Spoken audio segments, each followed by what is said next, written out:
बिस्मिल्लाहिर्रहमानिर्रहीम।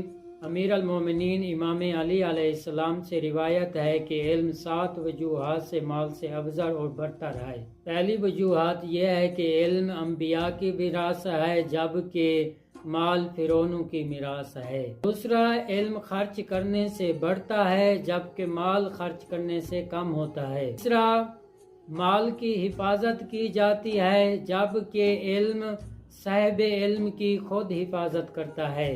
चौथा, इल्म कफन यानी कब्र में काम आता है, जबकि माल दुनिया में ही रह जाता है।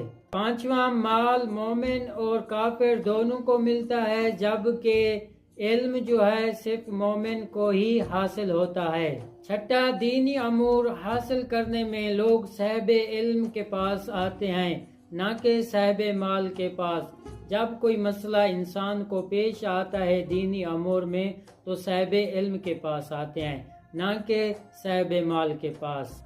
सातवां और आखिरी, इल्म इंसान को पुल सिरात में गुजरने में ताकत फराहम करता है, मदद फराहम करता है, जबकि माल पुल सिरात में गुजरने में रुकावट फराहम करता है।